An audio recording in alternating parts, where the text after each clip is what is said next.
Dans le cadre de nos reportages dans la belle région de Charlevoix, j'ai décidé d'inviter un ami, Fred. Comment ça va, Fred? Salut, Ben. Fred, qui est bénévole au Grand Prix Skidoo de Valcourt depuis de nombreuses années. Fred, tu fais de la motoneige, tu te promènes, j'imagine. Est-ce que tu étais déjà venu ici à Notre-Dame-des-Monts, dans la région de Charlevoix? Oui, en fait, j'ai fait plusieurs régions, Oui. mais j'ai déjà parti de Québec, Oui. faire tout le tour de Charlevoix. OK, fait que tu connais déjà le coin un Je peu. connais déjà le coin, j'étais déjà passé sur les pistes qu'on passe Oui. présentement.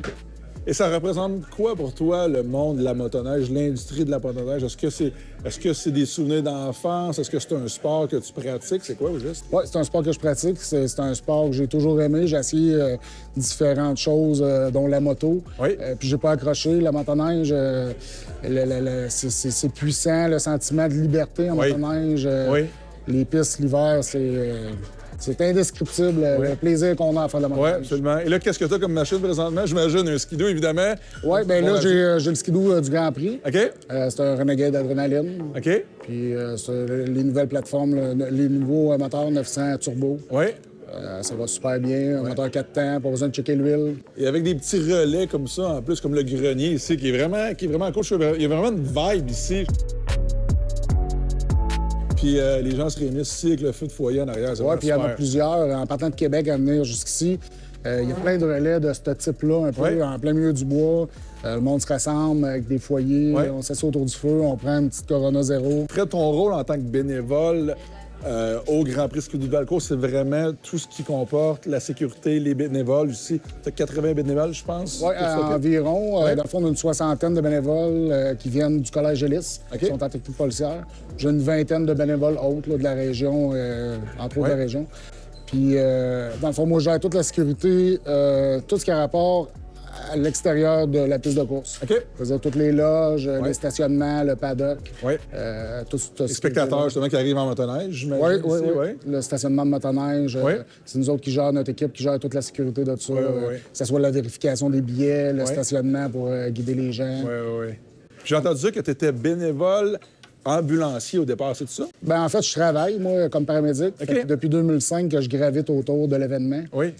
J'ai toujours fait tous les Grands Prix depuis 2005. Puis à force de côtoyer les gens dans l'événement, ben, je me suis fait attirer. Il manquait quelqu'un au CA au niveau de la sécurité. Oui. Fait que je me suis fait tirer Oui. dans le CA. Si on parle des dessous d'un événement comme le Grand Prix Skidoo de Valcourt, qui est un des plus gros événements hivernal de sport motorisé là, au Canada, qu'est-ce que ça comporte? Qu'est-ce que vous devez faire, vous, en tant qu'organisation, que nous, le grand public, on ne sait pas?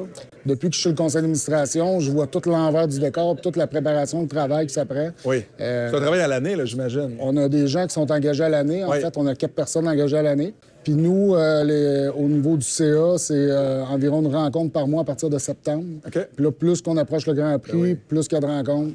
Fred, qu'est-ce qu'on souhaite là, pour le Grand Prix Skidoo de Valcourt là, qui s'en vient? Là? On souhaite de la neige. Oui, On en a déjà pas mal. Oui. Tous les préparatifs sont finis.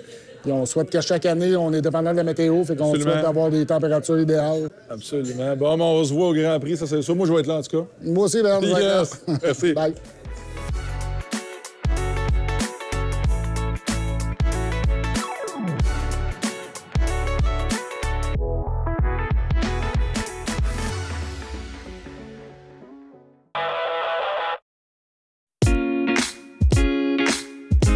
Sur les sentiers de motoneige, comme sur la route, on respecte les règles de sécurité et bien sûr, on adapte notre conduite aux conditions de température. Malgré tout, un accident, ça peut arriver. Si ça arrive, qu'est-ce que je fais? La première chose à faire, c'est de vérifier si personne n'est blessé. S'il y a des blessés, tu appelles le 911 immédiatement. Ensuite de ça, la deuxième étape, c'est vraiment de t'assurer de sécuriser les lieux. Donc, tu envoies des personnes en avant et après pour ralentir la circulation puis avertir les autres motoneigistes qu'il y a un accident. Après ça, bien évidemment, il faut que une fois que tout le monde est sécurisé, là, tu remplis un constat amiable. C'est plus simple, mais en sentier, c'est pas toujours facile. Fait que Intact, on a développé une super application qui te permet de prendre des photos, des documents, puis des dégâts sur ta machine pour remplir ça de façon très, très simple. Bien, c'est très simple, effectivement. Merci beaucoup, Alain. Avec plaisir. On parle d'un de nos segments préférés, la restauration, avec nos amis JF et Hugo, qui terminent d'assembler le moteur de la MXZ. Grosse journée aujourd'hui dans le projet de restauration du MXZ 1995 parce qu'on s'en vient enfin remonter le moteur. Donc, on a reçu toutes nos composantes. Donc, on s'en vient faire ça aujourd'hui. On va faire ça avec notre ami Hugo Lorquet. Pourquoi? C'est toujours moi qui ai remonté ces moteurs. Aujourd'hui, je vais lui montrer comment faire. Donc, suivez-nous.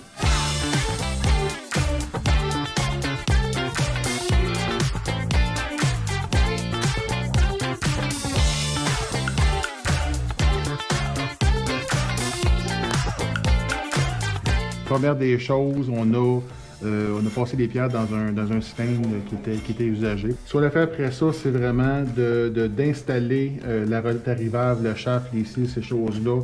On a mis les cylindres sur la table, on a installé la base. Évidemment, on a tout nettoyé parce qu'évidemment, il y avait quand même beaucoup de saleté là-dedans. On avait aussi nettoyé les composantes aux billes de verre. Donc, c'est vraiment important d'avoir un très bon nettoyage. Après ça, on a installé on a plutôt appliqué le Motoflex pour sceller les deux bases. Donc, Hugo, là, c'est vraiment rendu un moment assez critique, je te dirais, au niveau de l'assemblage du moteur. Donc, qu'est-ce qu'on va faire? C'est vraiment venir installer une fine couche de scellant pour venir vraiment faire la jonction. On voit une jonction flexible, mais très étanche, là, de la base du moteur. Là, notre crank est vraiment bien installé. Nos pins, on a vérifié. Nos cils, tout était à leur place. On a même vérifié les roulements. Là, super important, c'est quand on installe le motocyle, il faut vraiment faire ça rapidement. Donc, mes vis sont toutes prêtes. Tantôt, on a fait une vérification, on a regardé ton torque wrench où les installer. Mon torque wrench est prêt.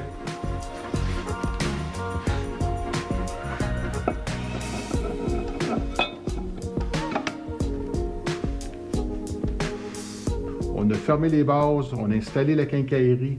Au niveau des bases, vraiment torqué, 24 Nm partout. Ensuite de ça, on a flippé le moteur sur l'autre côté. Ensuite de ça, installé les pistons. On a un résultat là, qui est quand même magnifique. Je suis vraiment content du résultat.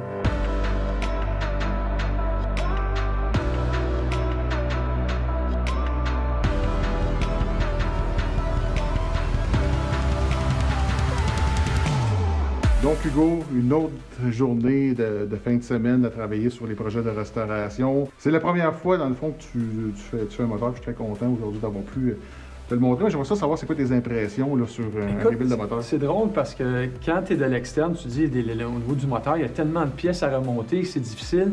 Puis en fait, c'est un petit peu pour ça qu'on essaie de montrer ce qu'on fait au niveau des rebuilds de motonnage antique. Moi, tu m'as passé au travers de toutes les étapes. C'est pas si pire. Si tu suis, en fait, là, les différentes étapes, le torque, ces choses-là, c'est pas si pire que ça pour remonter. Les prochains, je vais sûrement m'essayer moi-même. Puis, comme je disais, c'est ce qu'on veut faire. On veut montrer aux gens que c'est pas si difficile que ça au niveau des moteurs et au niveau des rebuilds complets. Il y a différentes techniques, puis ce qu'on essaye de montrer. Mais au niveau du moteur, regarde, merci pour ton temps, Jean-François. Vraiment, là, c'était pas si pire. Puis, je pense que j'ai eu un bon coach aussi là-dessus. Là. Sauf qu'il reste... Oui, il reste juste ça. Il reste juste ça. Ben, il reste le motonnage est prêt à partir, là. Oui, donc écoute, on fait le clou. On fait ça. On visse les bougies. En fait, il a manqué 2-3 petites affaires ici et là à peine. Là. Donc, Hugo, merci, Jeff, malgré la compétition amicale... Oui, il faut s'aider. Merci beaucoup, Jeff. On s'aide. Ça marche. Merci beaucoup. Thanks. Puis, suivez-nous sur motoneige.tv.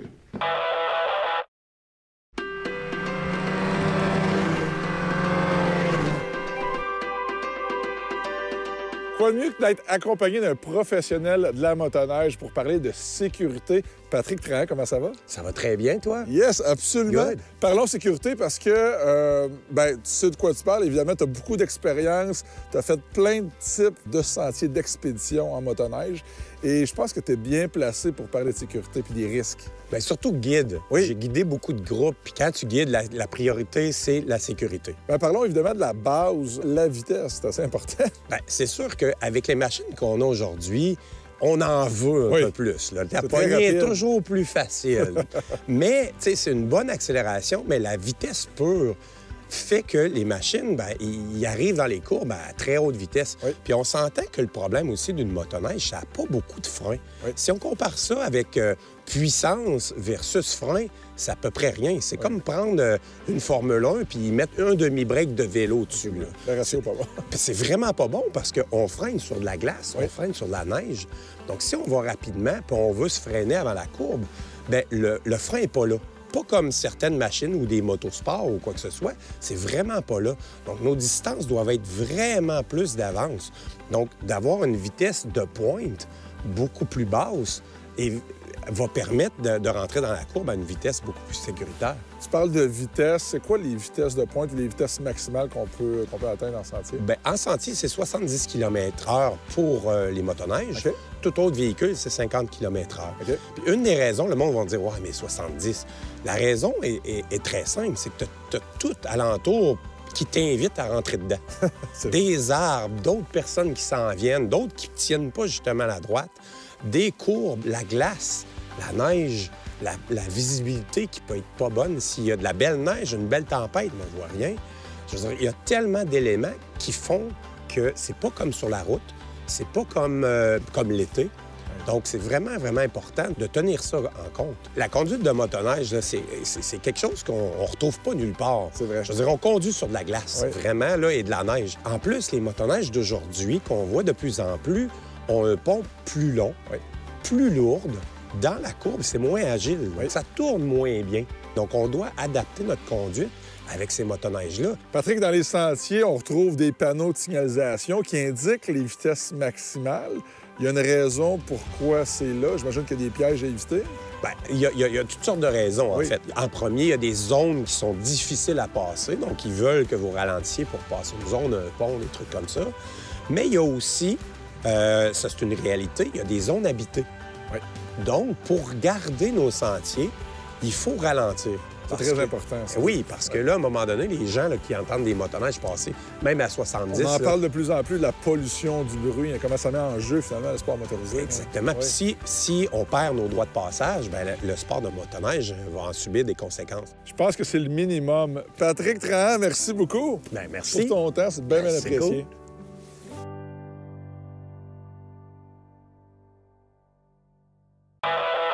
Dans le prochain segment, notre ami Vincent nous parle du Lynx, modèle X-Terrain brutal. Arr!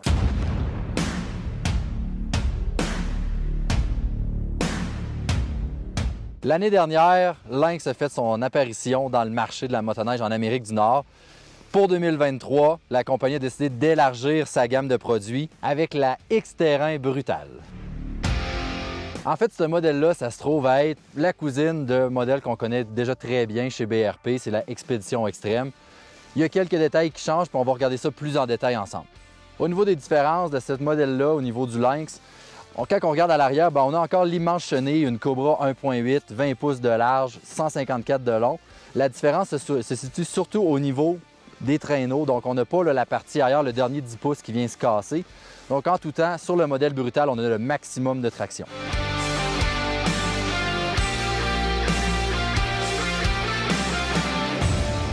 Du côté de la motorisation, on a le droit au 850 E-Tech, donc une immense performance et puissance avec 165 chevaux. La différence aussi avec l'Expédition Extrême, on n'a pas la transmission Easy Shift dessus, donc on est toujours couplé directement, moins de perte de puissance à ce niveau-là. À l'avant, on retrouve les amortisseurs KYB. On n'a pas les réservoirs externes, mais ça performe très bien pour ce type de véhicule-là. Puis au niveau de la maniabilité, on a le droit au Ski Blade DS+. Donc on a une quille centrale, mais on a aussi un étagement. Donc on a beaucoup de mordants, autant en sentier que lorsqu'on quitte le sentier et qu'on va jouer dans la poudreuse.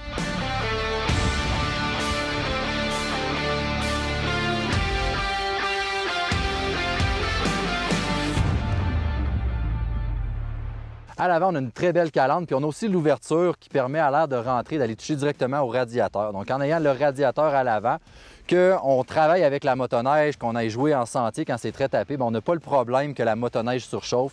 C'est très bien réussi à ce niveau-là.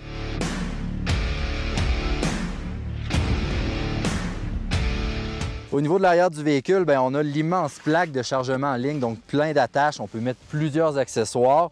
C'est quand même le fun, puisque quand on veut travailler, là, on peut aller chercher le gros coffre de 150 litres. Parlant de travailler, on pourrait tirer quelque chose avec ce véhicule-là. Il est conçu pour. Malheureusement, on a un bumper sport dessus. Donc, quelqu'un qui veut venir tracter des choses à l'arrière, va falloir qu'on change le bumper, qu'on vienne mettre une attache remorque. C'est un peu un inconvénient de ce modèle-là. Derrière le siège, on a un coffre très pratique, donc sauf facilement, on a accès à plusieurs choses, dont la batterie. Puis ce qui est intéressant, on a aussi des attaches, donc c'est très facile de venir fixer un siège dessus, comme sur tous les modèles Expédition, dans le cas de chez Ski-Doo. Avec la Brutale, ce qui est vraiment intéressant, on a une machine crossover, donc on peut aller partout. Donc on sort des sentiers, on s'en va, on a une belle flottaison grâce à la chenille sur la neige.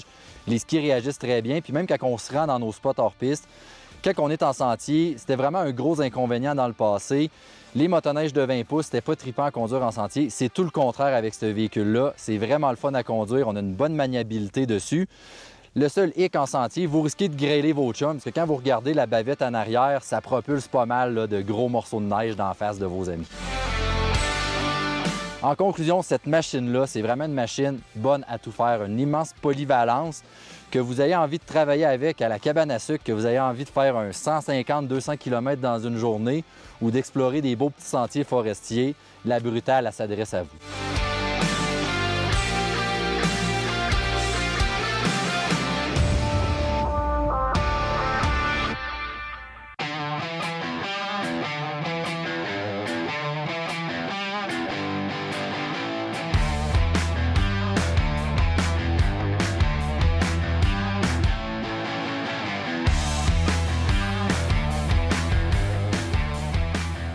Vous le savez, je suis un gars de moto, mais l'hiver, il y a plusieurs options qu'on peut faire, évidemment. Bon, la motoneige, on fait de la motoneige, mais on a aussi les fameux snowbikes. Et là, on a un professionnel du snowbike, quelqu'un qui en fait beaucoup. Patrick Trahan, comment ça va? Ça va bien, toi? Yes! Pour ceux qui se demandent, c'est où Touareg? C'est à Mauricie. Est-ce que tu pourrais nous dire un petit peu plus précisément, on se situe où présentement? Oui, Touareg Aventure, en fait, c'est situé à l'ancien centre de ski Mont-Carmel, à Notre-Dame-du-Mont-Carmel. Oui.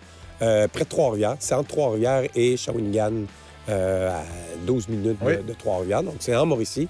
C'est quand même centré. Absolument, oui. Par contre, il faut dire que mes activités, même d'été ou d'hiver, c'est seulement sur événements spéciaux. J'ai décidé de faire une trail d'enduro l'été de 7,5 km qui fait de la côte, du sable, qui fait un peu de tout, qui s'en va en arrière dans les anciennes pistes de ski de fond. Puis là, l'hiver, je me suis dit peut-être que je peux utiliser ça pour faire de l'enduro de neige.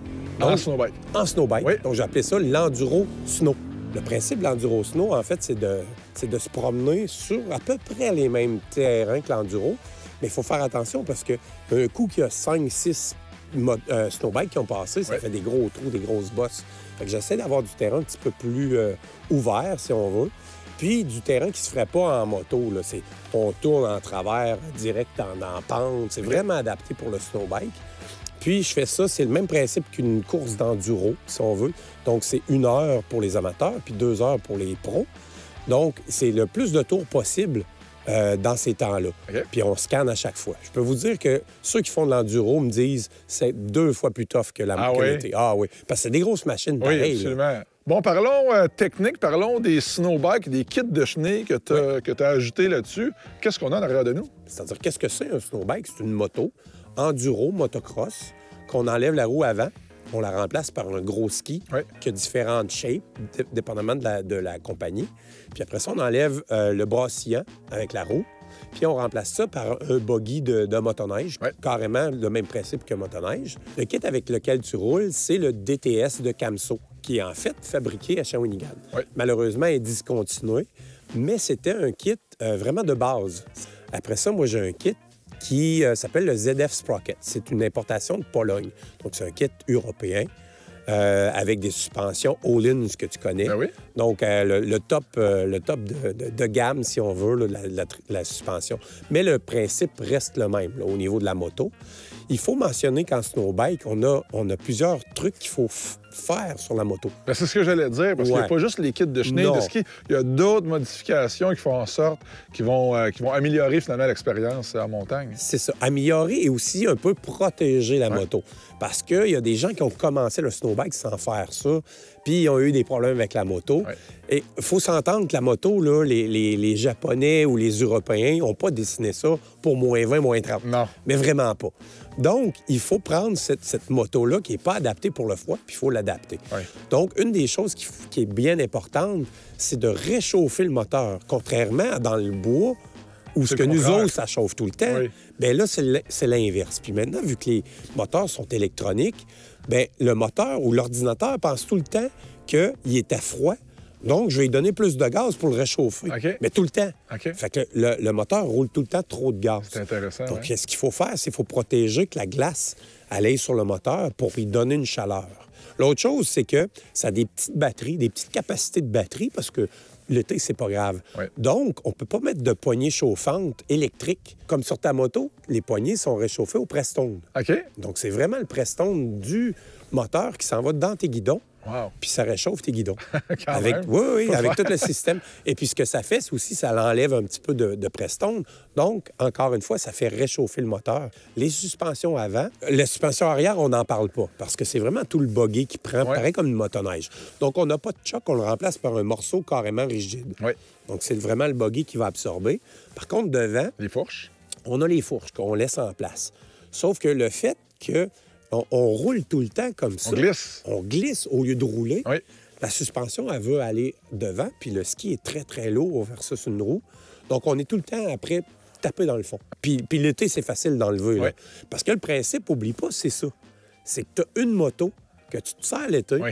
tu mets ça, puis tu te sers l'hiver. Absolument, Donc, l'avantage. tu sais, tu viens de sauver sur une motoneige en plus, là, Oui. mais tu as encore plus de fun.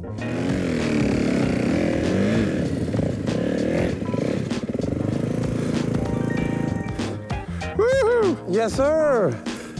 Je retrouve vraiment le plaisir à conduire une moto, là, mais comme différemment, là, complètement. Là. Ben, Patrick, de Touareg Aventure, t'as un méchant beau terrain de jeu. Faut que tu reviennes cet été. Absolument, un gros merci de m'avoir invité.